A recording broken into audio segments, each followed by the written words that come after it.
여러분 드디어 이번 주 금요일이면 23년도 여름 수련회가 시작이 되죠. 아직도 고민하는 청년들이 있다고 들었는데 이제 그만 고민했으면 좋겠어요. 여러분 우리는 이미 경험했어요. 코로나라는 말도 안 되는 그런 상황들을 또 언제 막혀서 함께 모여서 예배드리는 것을 못하게 될지 몰라요. 매년 이런 수련회가 있는 게 아니라는 거죠. 여러분 함께 할 수 있을 때 우리가 수련회를 통해서 많은 것들을 나누고 받고 주는 그런 시간들을 함께 보내면 좋을 것 같습니다. 오늘 우리가 함께 살펴볼 이 히브리서 10장 32절에서 39절의 말씀은 이번 주 수련회 때 살펴볼 히브리서 11장 그 프리뷰라고 생각하면 돼요. 오늘부터 어떻게 보면 우리 수련회의 설교가 시작이 된다라고 여러분들이 생각해 주면 좋을 것 같아요. 오늘 우리가 함께 나눌, 그리고 이번 주에 나눌 히브리서 11장에 중요한 두 가지 키워드가 있어요. 그 두 가지 키워드는 첫 번째 믿음, 두 번째 인내. 뭐라고요? 믿음과 인내. 이 두 가지를 받아들이기 전에, 이것이 무엇인지 우리가 깊이 고민하기 전에 반드시 살펴보아야 하는 한 가지 관문이 있는데, 그게 오늘 설교 본문 10장 32절에서 39절의 말씀이에요. 오늘 이 본문을 건너뛰고 11장을 딱 읽기 시작하면 왜 저자가 많은 믿음의 조상들의 거기에 이름을 써 놓았는지, 그리고 그들을 왜 소개하고 있는지 우리가 알 수 없어요. 그렇기 때문에 오늘 이 본문이 11장을 이해하기 전에 굉장히 중요한 내용이라는 걸 꼭 알아주었으면 좋겠어요. 여러분 혹시 카멜레온이라는 그 동물 본 적 있어요? 어디서 봤어요? 우리나라 안 살잖아요. 좋아요. 에버랜드 동물원에 가면 카멜레온이 있대요. 여러분 카멜레온의 특징이 뭐죠? 색깔이 바뀌죠. 그 주위 환경에 따라 몸 색깔을 바꾸는 능력이 있는 거죠. 뭐 천적에게 잡아먹히지 않으려고 하거나 혹은 내가 내 먹이를 먹기 위해서 몸을 숨기고 있다가 조용히 다가가서 먹이를 낚아채거나 도망가는 그런 능력을 갖고 있는 게 카멜레온이죠. 여러분 저와 여러분의 삶이 어쩌면 카멜레온과 똑같을지 몰라요. 우리가 세상을 살아가면서 카멜레온처럼 나의 믿음을 보일 때도 있고 상황에 따라 숨길 때도 있고, 우리가 어쩌면 카멜레온처럼 주위 사람들의 눈치를 보며 살아가는 그리스도인일지도 몰라요. 여러분은 여러분의 각자의 자리에서 그 믿음을 당당히 드러내면서 살아가고 있나요? 부끄럽지만 저도 제 고민을, 믿음을 드러내는 게 고민될 때가 있어요. 언제냐면 이제 미용실에 가서 머리 커트하러 가면 머리 만져주시는 분들이 이렇게 말을 걸잖아요. 처음 마디가 뭐 하는 사람이세요? 이렇게 물어봐요. 저는 진짜 그 찰나의 순간에 고민을 많이 해요. 그냥 아무 생각 없이 멍하니 있고 싶은데 이렇게 대화를 해야 되잖아요. 고민하다가 저는 목사예요. 이렇게 이야기를 하면 하고 대화가 없어요. 아니면 목사? 그렇게 안 보여요. 이렇게 말을 해요. 이제 그러면 이제 서로 불편해지는 거예요. 아무 얘기도 안 하고 빨리 좀 잘랐으면 좋겠다 뭐 이런 생각이 들어요. 그리고 어떤 일 하세요? 라고 했을 때 제가 좀 말을 바꿔서 이야기를 해봤어요. 좀 뭐 이것저것 가르치면서 삽니다. 선생님이세요? 이렇게 물어보면 또 거짓말 할 수가 없잖아요. 그래서 사실은 목사예요. 그러면 가위질 소리밖에 안 들려요. 정말 너무 조용해요. 어떻게 보면 정말 단순하지만 그 순간 저는 내 믿음을 드러내야 되나? 굳이 드러냈다가 불편해지면 어떻게 하지? 내 머리 땜빵 만들어도 내가 뭐라 말할 수가 없는데. 작년에 제가 9월동에 졸다가 어떤 미용실에 들어가서 자다 일어났는데 3만 원이 나왔어요, 커트가. 근데 자기 전에 제가 목사라고 이야기를 했어요. 3만 원을 달래요. 따지질 못하겠는 거예요. 내가 그래도 목사라고 이야기를 했는데. 그래서 그냥 머리 커트 비용 3만 원을 내고 나온 적이 있어요. 나는 내 믿음을 드러내는 게 이럴 때 너무너무 힘들어요. 고민이 많이 된다는 거죠. 우리가 믿음을 숨기는 것까지는 아니더라도 굳이 나 그리스도인이야 라고 말하지 않는 이유는 우리가 사회적으로 어떠한 거부를 당할까 봐, 혹은 내가 지금 누리고 있는 이 자유를 빼앗길까 봐, 혹은 또 다른 스트레스를 받지 않기 위해서 말하지 않는 경우도 있을 거예요. 뭐가 됐든 우리는 늘 구분되지 않는 삶을 살고자 하는 유혹을 받는다는 거죠. 머리로는 내가 그리스도인이라서 세상과 구별되었다는 걸 알아요. 하지만 실생활은 구별되지 않은 채 살아가는 거죠. 솔직히 편하잖아요. 교회 다닌다고 티내지 않으면, 나 신앙 있어요 라고 말하지 않으면 얼마나 편해요. 회식 자리 가서 한 잔씩 주는 거 그냥 냅다 받아서 마시고, 주일날 놀러 가자고 누가 이야기하면 고민도 안 하고 따라 나가면 되고, 누가 물어보지 않으면 굳이 내 믿음을 고백하지 않는 건 정말 편한 삶이죠. 그런데 여러분, 우리가 여기서 기억해야 되는 건 저와 여러분의 그리스도인이라고 불린다는 거예요.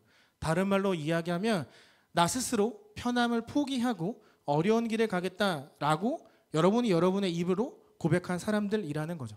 세상의 가치를 뒤로 하고 보이지 않지만 그 영원한 가치를 붙잡겠노라고, 내가 기꺼이 좁은 길을 걸어가겠노라고 선택하고 고백한 사람들이 저와 여러분이라는 거죠. 우리가 진짜로 그리스도인이고 하나님과의 관계가 올바르게 있다면 이런저런 핑계들로 내 신앙을 감추어서는 안 되는 거죠. 여러분, 차별금지법 계속 난리잖아요. 세상 이 마귀들은 우리의 신앙, 그 믿음을 드러내지 못하도록, 우리가 계속 숨기도록 카멜레온처럼 나를 보호하도록 하기 위해서 끊임없이 우리에게 삶의 어려움, 문제들을 집어 던져요. 여러분, 그러한 세상의 도전 앞에서 어떤 선택을 하며 살아가고 싶어요? 지금처럼 적당히 숨기면서 그렇게 세상에 휘둘리며 살아가고 싶은가요? 아니면 나도 신앙인이니까, 나를 위해 죽으신 그리스도가 있으니까 멋지게 내 믿음을 드러내며 살아가고 싶은가요? 어떤 삶을 여러분 살아가기를 원하고 있나요? 내가 그리스도인이라고 고백하면 고난받는 삶이 실제로 존재해요. 제가 중학교 학생일 때 교회 전도사님과 함께 학교 내 기도 모임을 만들었어요. 저 한 학년 형이 기도 인도를 하고 저는 이제 반주를 했어요. 근데 반주를 하려면 피아노가 있어야 되잖아요. 그래서 이제 고민을 하다가 음악실을 빌려야겠다라고 결론을 내렸어요. 방학 때 여러 가지 계획을 세우고 이제 계약을 하면 음악 선생님에게 가서 음악실을 빌려달라고 요청해야지 라고 하면서 엄청 기도를 했어요. 왜냐하면 그분은 불교 신자였거든요. 우리에게 전혀 음악실을 빌려주지 않을 것만 같았어요. 계약을 했고 첫 시간 음악 시간에 딱 갔는데 선생님이 바뀐 거예요. 근데 처음 들어온 선생님이 첫 마디가 자, 우리 기도하자 였어요. 다 같이 기도하고 수업을 시작을 했어요. 예수님을 믿는 신앙인이었다는 거죠. 음악실을 쉽게 빌렸어요. 근데 문제가 생긴 거예요. 기도하면서 수업을 시작했다는 것 하나만으로 엄마들이 학교에 민원을 넣기 시작을 한 거예요. 선생님에게 경고가 떨어졌어요. 당신 한 번만 더 기도하면 다른 곳으로 전금 보내겠다. 근데 선생님은 아랑곳하지 않고 매일 기도하셨고 음악실을 빌려주셨고 우리의 방패막이가 되어주셨어요. 다양한 압박과 고난이 있었지만 그분은 버텨내시고 그 신앙인들을 위해서 본인이 할 수 있는 힘을 보여주셨어요. 여러분, 지금은 그때보다 그 압박의 강도가 더 심하겠죠. 내가 그리스도인입니다 라고 말하면 더 어려워진 삶을 살아가겠죠. 하지만 그럼에도 저와 여러분이 진짜 그리스도인이라면 내 믿음과 신앙을 더 이상 카멜레온처럼 숨기지 않고 드러내기 위해 우리가 노력해야 한다는 거예요. 여러분, 우리가 지금 살펴볼 이 히브리서가 누구를 향해서 쓰여졌는지 혹시 알고 계세요? 히브리서 저자가 왜 히브리서를 썼는지 알고 계세요? 누구를 위해서? 어떤 목적을 위해서? 바로 저와 여러분과 같은 세상을 살아가면서 낙심한 그리스도인들을 위해 이 히브리서가 쓰여졌어요. 세상에서 내 믿음을 드러내며 살아가는 게 너무너무 어렵고 세상의 공격을 받고 넘어지고 말씀대로 살아가지 못해 스스로를 자책하는 그 사람들을 위로하기 위해서 이 히브리서가 작성되었다는 거예요. 이 초대교회 당시 사람들도 우리랑 똑같았어요.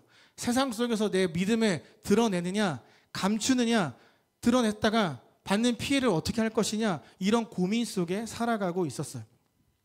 삶의 소망 없이 살아가던 그들이 예수님을 알게 되었고 나를 위해 죽으신 분이 있다는 것을 알고 우리처럼 나의 입으로 그분을 구세주라고 고백을 했어요. 그들도 우리처럼 스스로 좁은 길을 걷는 그리스도인이 되겠습니다 라고 선포했어요. 그랬더니 그들의 삶이 바뀐 거예요. 직장에서 잘리고 직장을 구할 수 없고 내 자녀가 학교에 가면 회당에 가면 돌을 맞고 내가 지나가면 사람들이 내 앞에다 침을 뱉고 사람들이 나와서 때리기 시작하는 거예요. 나를 비난하기 시작하는 거예요. 단순히 하나, 예수를 그리스도라 고백했을 뿐인데 세상 속에서 나를 구원해 준 그분의 말씀대로 살아가려고 노력했을 뿐인데 세상이 그들을 완전 미워하기 시작하는 거예요. 그래서 그들이 우리처럼 고민하기 시작하는 거예요. 내가 예수를 믿는다고 굳이 말을 해야 될까? 묻지 않으면 말 안 해도 되지 않을까? 그냥 조용히 살아가면 아무도 모를 텐데 라는 유혹 속에 빠져가게 된 거죠. 무엇이 되었던 우리도 구분되지 않는 삶을 살려고 하는 것처럼 그들도 그리스도인을 숨기며 살아가려는 유혹을 받았다는 거죠. 그때나 지금이나 별 다를 게 없어요. 세상은 늘 우리의 믿음을 없애려고만 하고 있기 때문이죠. 그래서 히브리서가 기록됐어요. 예수 그리스도 그 복음 안에서 말씀하신 것, 지금까지 저와 여러분이 들어왔고 읽어왔고 깨달아왔고 삶에서 느꼈던 모든 것들을 계속해서 생각해라, 귀를 기울여라, 경청해라, 믿음, 그 지키는 자에게 지금 고난밖에 없고 나에게 어떤 유익이 있는지 전혀 보이지 않지만 우리를 위해 준비되어 있는 영원한 하늘의 복을 기대하면서 마지막 날에 너에게 선포될 자유함을 기대하면서 이 시기를 버텨야 한다라고 히브리서 저자가 말하고 있는 거예요. 여러분, 우리 말씀 두 구절을 함께 살펴볼 건데 PPT가 나올 거예요. 한번 보고 읽도록 하겠습니다. 한번 읽어볼까요? 시작.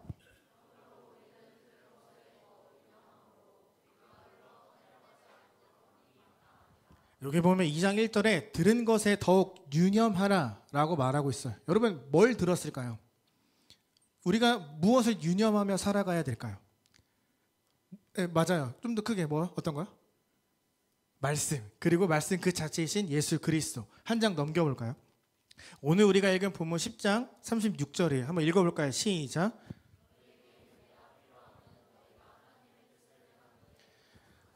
받기 위함이라. 우리가 들은 것을 유념해야 되는 것 바로 그리스도, 그리고 그분을 통해 얻게 될 인내라는 거예요.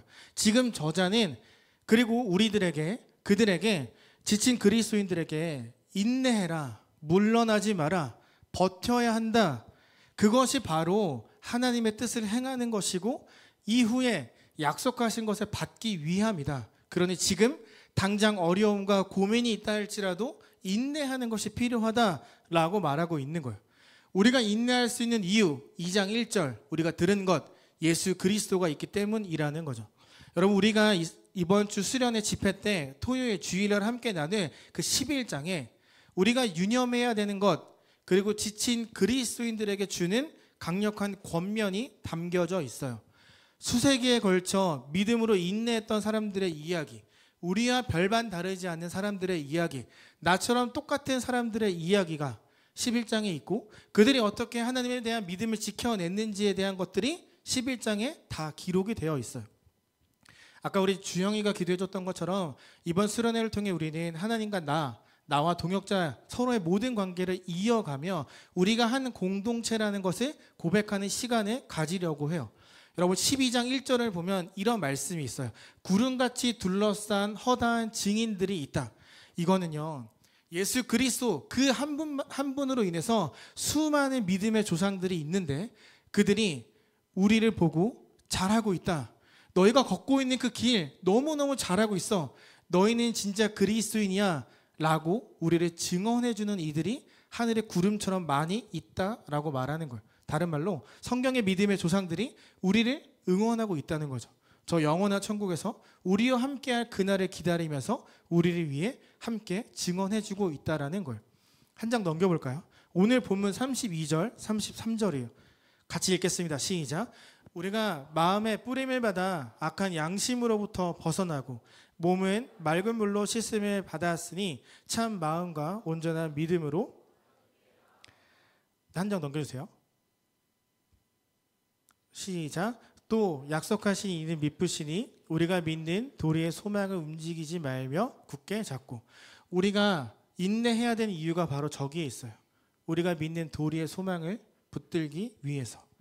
한 장 더 넘겨주세요. 여러분, 32, 33절을 보면 먼저 32절을 볼게요. 전날에 너희가 빛을 받은 후에 고난의 큰 싸움을 견뎌낸 것을 생각하라. 여기서 말하는 큰 싸움은 실제 세계사에 기록되어져 있는 주 49년에 있었던 이야기예요. 우리처럼 그리스도, 그러니까 크레스투스, 내가 그리스도를 믿습니다 라고 마음으로 고백했던 그 우리와 같은 그리스도인과 이걸 받아들일 수 없는 헬라인, 로마인, 그리고 이것을 인정할 수 없는 유대인들과 서로 싸움이 계속 있었어요. 우리는 예수를 믿는다라고 말하고 이 사람들은 예수는 구세주가 아니다라고 이야기를 하고 로마인과 헬라인들은 부활은 없다라고 말하면서 계속 싸움이 있었던 거예요. 그래서 그때 황제가 그리스도인들에게 그만해. 너희들의 믿음에 더 이상 보여주지 마. 그냥 잠깐만 입 다물고 있어.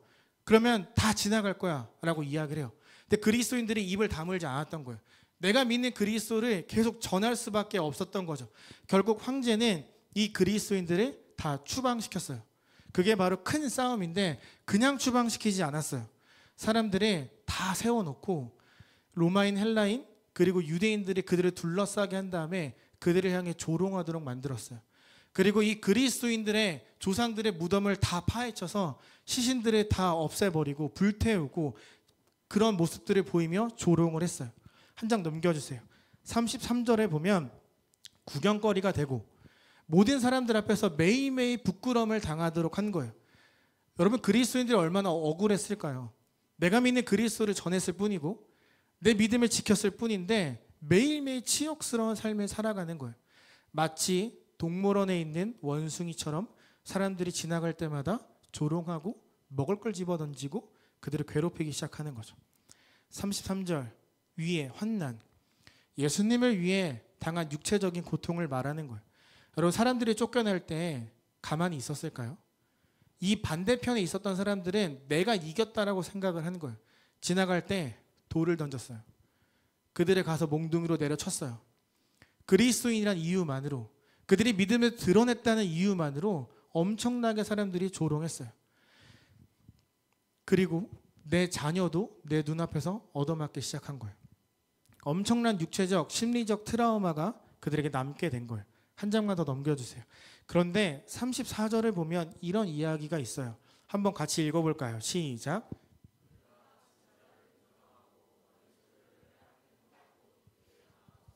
더 낮고 영구한 소유가 있는 줄 알미라. 여기 보면 더 낮고 영구한 소유라는 말이 있잖아요.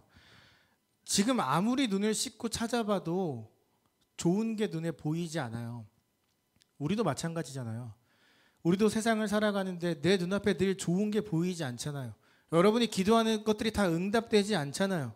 그런데 이 사람들이 지금 보이지 않는 저 언젠가 받을지 모르는 그것을 기대하면서 지금 당장 내가 가진 것을 빼앗기는 걸 기뻐한다라고 이야기를 해요.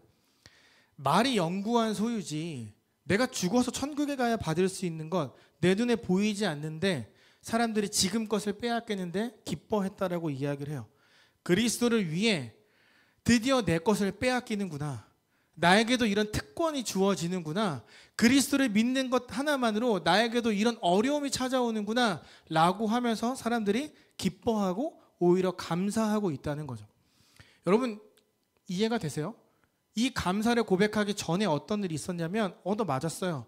돈을 뺏겼어요. 쫓겨났어요. 살 곳도 없어요. 길거리에서 살아야 돼요. 길거리 지나가는 사람들이 발로 차요. 어린 아이들이 저한테 와서 욕하면서 뺨을 때리는 거예요. 그런데 사람들이 감사하다고 이야기를 하는 거예요. 그리스도인들이 모든 걸 잃어버렸음에도 감사하다라고 말을 해요. 어떻게 그들이 모든 것을 잃어버렸음에도 불구하고 트라우마가 남았음에도 불구하고 기뻐할 수 있었을까요?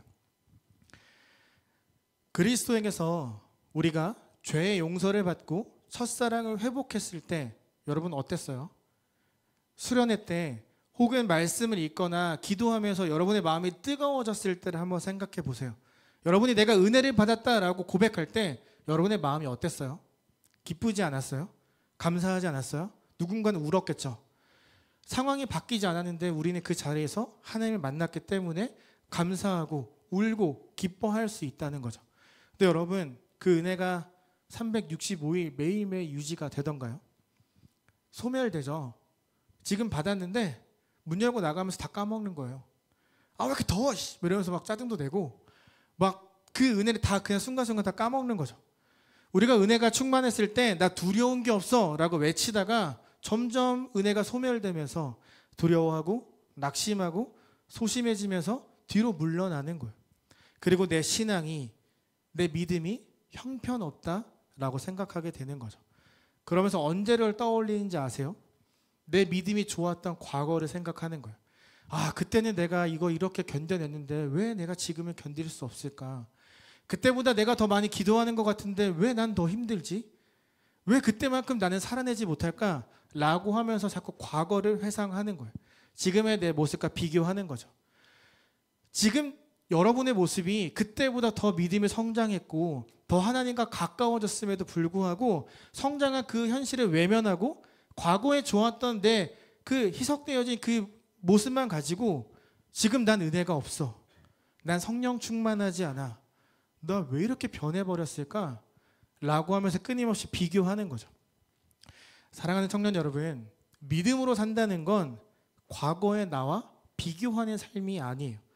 과거에 묶인 삶이 아니라 오늘의 믿음으로 사는 삶, 그것이 우리가 살아가야 할 진정한 믿음의 삶이라는 거예요. 여러분, 우리의 삶은 결코 시들거나 무너지거나 형편없이 막 그렇게 실패하지 않아요. 계속해서 어려움만 있는 것 같아 보이고 불확실한 미래가 있는 것처럼 보이지만 그렇게 오늘 피었다 지는 꽃처럼 보이고 파도가 치는 순간 사라지는 안개처럼 보이는 삶이 내 삶처럼 보인다 할지라도 지금 여러분이 걷고 있는 그 모든 삶의 흔적들은 결국엔 더 낮고 영구한 소유로 한 걸음 더 나아가도록 만들어주는 일들이 된다는 거예요. 여러분, 정말로 예수 그리스도를 믿으세요? 진짜 여러분의 마음속에 예수 그리스도가 있어요? 정말 여러분 복음을 믿고 신뢰하세요? 왜 신뢰하세요? 왜 믿으세요? 왜 예수님이 여러분의 구세주가 되었어요? 왜 복음이 여러분에게 중요하세요? 왜 이 자리에 나와서 앉아 있으세요? 단순히 나중에 죽어서 천국 가려고? 보이지 않지만 언젠가 받게 될 그 금은 보화를 기대해서? 여러분, 왜 살아요? 왜? 무슨 생각을 갖고 살아가요? 여러분이 예수님을 믿으면서 기도하고 소망하고 있는 것이 뭐예요? 왜 소망하세요? 보이지 않잖아요. 아무리 기도해도 응답되지 않잖아요. 근데 여러분 왜 예수님을 자꾸 붙잡고 살아가세요? 보이지 않는 실체가 없는 그것을 왜 붙들고 살아가려고 그렇게 아둥바둥 애쓰며 살아가요? 그냥 포기하면 편하잖아요. 신앙을 잠시 내려놓으면 그냥 마음 편한데 왜 그걸 끝까지 붙들고 아둥바둥하며 살아가세요? 바로 응답하지 않는데 왜 기도하세요? 하나님이 정말로 사랑에 넘치고 공의로운 분이라면 적어도 그리스도인인 우리는 세상에서 잘 되고 성공하고 앞에 서서 이끄는 사람이 되어야 되는데 사실 우리는 그러지 못한 삶이 더 많잖아요. 여러분 왜 하나님을 믿으세요? 하박국 2장을 보면 하박국이 하나님 앞에 분노하고 있는 장면이 나와요. 뭐라고 이야기를 하냐면 하나님 왜 바벨론 군대가 우리를 공격합니까? 당신이 우리를 먼저 선택해 놓고 당신이 우리에게 먼저 선택한 민족이라 너를 구원하겠다라고 말해 놓고 왜 우리 이렇게 괴롭히십니까? 왜 우리 기도에 응답하지 않으십니까? 도대체 당신의 정의가 뭐길래 선택받았다라고 하는 우리가 이렇게 힘들어야 합니까? 라고 하나님 앞에 분노해요. 그러자 하나님이 이런 대답을 하세요. 약속을 신뢰하는 믿음으로 살라. 이게 여러분 대답이 돼요?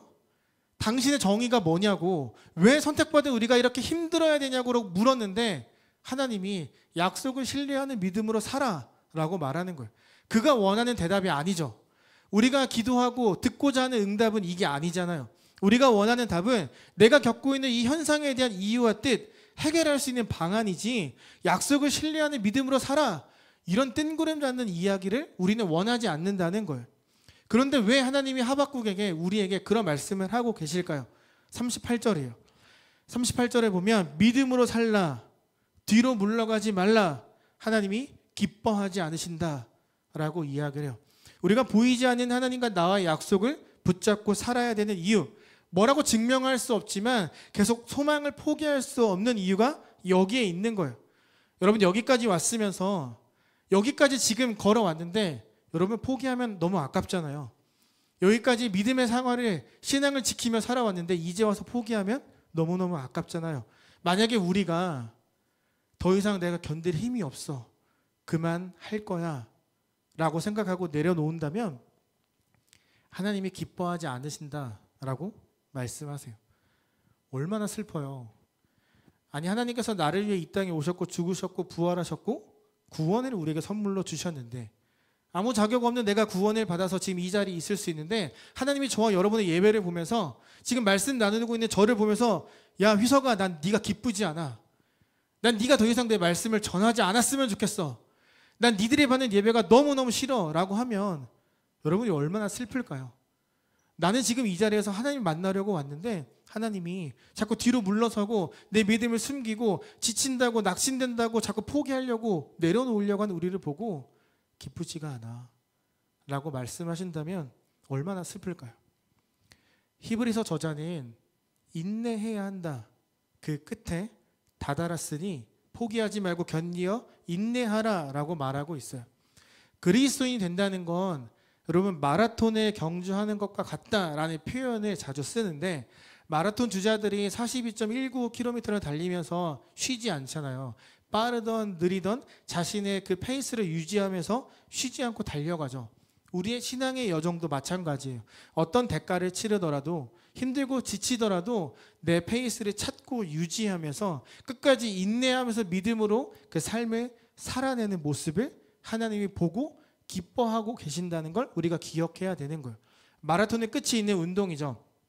42.195 첫 출발지에서 도착지 42.195 저 때가 보이지 않아요. 하지만 마라톤 주자들은 뛰죠. 결승선이 있다는 걸 믿고 계속 뛰어가죠. 우리의 삶도 마찬가지라는 거예요. 우리의 삶이 늘 이렇게 불확실한 것으로 끝나는 것이 아니라 내가 기도하는 건 나의 삶에 이루어질 하나님의 정의와 공의, 사랑 그것들이 곧 우리에게 다가온다라는 거예요. 우리는 그래서 그 끝을 소망하면서 그 끝을 향해 걸어갈 수 있도록 나에게 끊임없이 힘을 부어주시는 내 안에 계시는 성령님을 의지하면서 지금처럼 그 길을 계속 걸어가야만 해요. 나 너무 힘들어요. 그래서 수련회 가고 싶지 않아요. 수련회 가서 나한테 얻을 게 뭐가 있는데요? 바뀌는 거 없잖아요. 이렇게 고백할 수 있죠. 우리 한번 솔직해져 볼까요? 여러분 어떻게 지금까지 버티며 견뎌왔어요? 어떻게 지금까지 와서 이 자리에 있을 수 있었어요? 우리가 동의하던 동의하지 않던 저와 여러분은 성령님을 의지해 왔고 어떻게든 성령님과 함께 버텨내면서 한 걸음 한 걸음을 걸어가며 지금 이 자리까지 우리가 왔어요. 왜냐하면 저와 여러분의 39절의 말씀처럼 오직 영혼의 구원함에 이르는 믿음을 가진 자들이기 때문이죠. 지금 이 자리, 이 시기에 우리가 있을 수 있는 이유가 바로 내 영혼의 구원함에 이르는 믿음을 내가 가졌기 때문에 우리가 지금 이 자리에 있을 수 있다는 거예요. 그럼에도 불구하고 우리가 신앙을 드러내지 않는 삶을 선택한다면 내가 하나님 나라에 속해 있는 존재라는 걸 알면서도 그것을 나타내지 않는다면 정말 미안하지만 여러분을 향해 누군가가 너 교회 다니지? 너 그리스도인이지? 라고 말하면 굉장히 부끄러워해야 돼요. 내가 내 믿음을 드러내지 않으면서 누군가가 나에게 너 그리스도인이다 하고 말한다? 그러면 우리는 생각해야 돼요. 내가 진짜 그리스도인이 맞는지 생각해야 돼요. 여러분 우리는 두 가지를 선택하며 살아야 돼요. 첫 번째는 하나님 두 가지 중 하나를 선택해야 돼요. 하나는 하나님을 인정하지 않는 세상 속에서 구별된 삶을 살아가면서 하나님의 뜻을 이 세상에 보여줄 것인가, 아니면 세상 사람들과 똑같이 살아가면서 내 믿음을 끝까지 꽁꽁 숨길 것인가, 둘 중에 하나를 우리가 선택해야만 해요. 여러분은 어디에 속한 사람이 되고 싶은가요?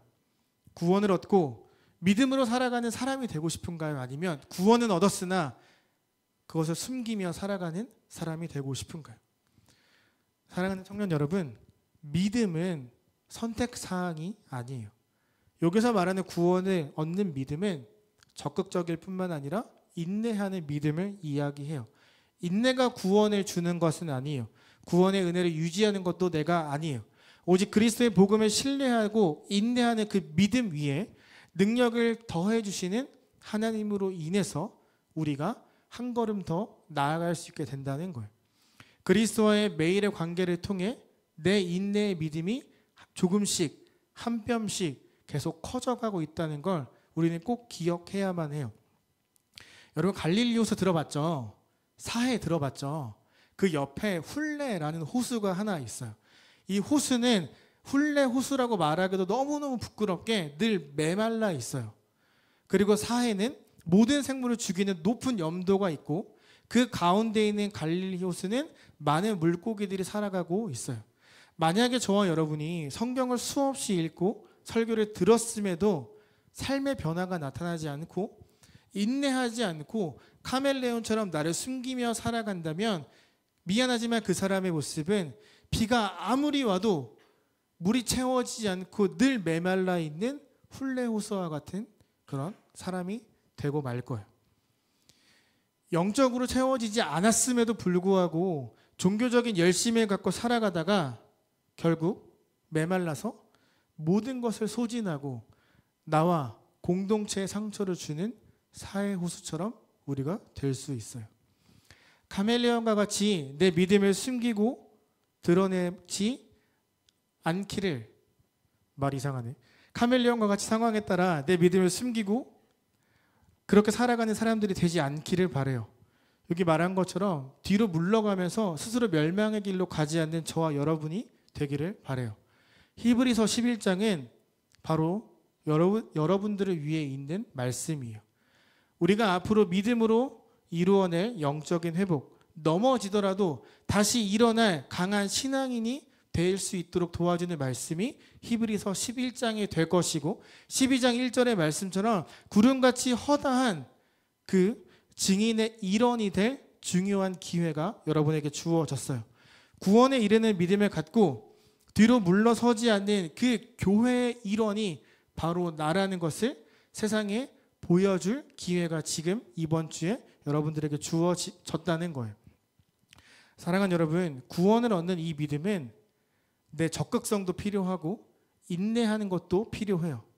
그 적극적이고 인내하는 믿음을 이루어내면서 세상에 내가 믿는 그리스도를 당당히 선포하고 하나님과 나의 관계를 회복하고 또 옆에 있는 아직 친하지 않는 우리의 청년들과의 관계도 가까워지고 회복되어지는 그런 이번 여름 수련회가 되었으면 좋겠어요.